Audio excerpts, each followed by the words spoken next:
వీక్షకులందరికీ నమస్కారం. ప్రపంచం రెండు ప్రధాన సమస్యల్ని ఎదుర్కోబోతా ఉంది. ఆహార సమస్య, ఇంధన సమస్య. ప్రస్తుతానికైతే ఆహార సమస్యని చాలా దేశాలు అధిగమించాయి. ఆఫ్రికాలోని కొన్ని దేశాలు ఇప్పటికీ తీవ్రమైన కరువు పరిస్థితుల్లో ఉన్నాయి. వారు కూడా ఇప్పుడిప్పుడే మేలైన వంగడాలు, రసాయనాలతో పెద్ద ఎత్తున పంటలు పండించే కార్యక్రమంలో చురుగ్గా ముందుకు సాగుతున్నారు. ఎందుకంటే భారతదేశం నుంచి రైతులు ఉగాండా, కెన్యా కూడా వెళ్ళి వ్యవసాయం చేస్తూ వారికి వ్యవసాయం నేర్పిస్తున్నారు. ఇక రాబోయే రోజుల్లో ఆఫ్రికా దేశాలకు వ్యవసాయ ఉత్పత్తులు భారత్ నుంచి ఎగుమతి చేయాల్సిన పని లేదు. ఉగాండా లాంటి దేశాల నుంచే కందులు, కందిపప్పు భారతదేశం దిగుమతి చేసుకుంటాము. అయితే రాబోయే రోజుల్లో ప్రపంచానికి అతి పెద్ద సవాల్ ఇంధన సమస్య. వాహనాలకి ఇంధనం నింపడం కానీ, ఇంట్లో విద్యుత్ వినియోగం కానీ, పరిశ్రమలకి విద్యుత్ సదుపాయం కానీ, ఇదంతా ఇంధనే. ప్రస్తుతానికి ప్రపంచంలో 79% విద్యుత్తు బొగ్గుతో ఉత్పత్తి అవుతా ఉంది. థర్మల్ విద్యుత్తు.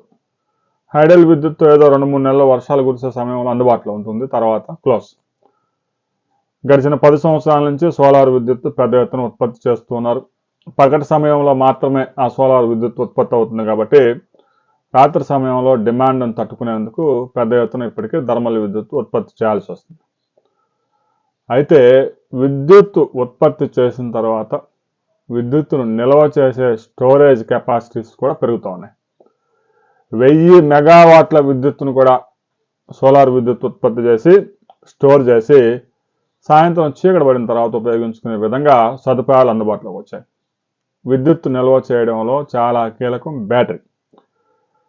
బ్యాటరీలో టెక్నాలజీ వేగంగా మారుతూ ఉంది.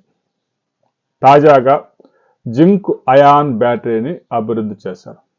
సహజంగా బ్యాటరీ లైఫ్ 4 years 5 years ఉంటుంది. ఒక 1000 సార్లు పూర్తిగా ఛార్జింగ్ చేసి పూర్తిగా డౌన్ చేస్తే ఆ బ్యాటరీ సామర్థ్యం 60% కోల్పోయింది. బ్యాటరీలో ఉన్న ప్రధాన సమస్య అది. 2-wheeler ఈవీకి ఉపయోగించిన బ్యాటరీ అయినా, అయాన్ బ్యాటరీ అయినా, ఈవీలు కార్లకు ఉపయోగించే బ్యాటరీ అయినా, చైనాలో పెద్ద పెద్ద ట్రక్కులు 40 టన్నులు గుంజుకుపోయే ట్రక్కులు కూడా పెద్ద పెద్ద బ్యాటరీస్ ఉపయోగిస్తూ ఉన్నారు. ఆ బ్యాటరీ సామర్థ్యం అన్ని 4-5 సంవత్సరాలకి, మహా అయితే 6 సంవత్సరాలు 7 సంవత్సరాలకి పనికి రాకుండా పోతా ఉన్నాయి. అది రాబోయే రోజుల్లో పెద్ద సమస్యగా మారబోతా ఉంది. అందుకే జింక్ అయాన్ బ్యాటరీతో ఈ సమస్యల్ని అధిగమించే విధంగా నూతన టెక్నాలజీ అందుబాటులోకి రాబోతా ఉంది. ఒక్కసారి బ్యాటరీని కనుక ఛార్జ్ చేస్తే ఈ బ్యాటరీ సామర్థ్యం 100% ఇస్తూ ఉంది.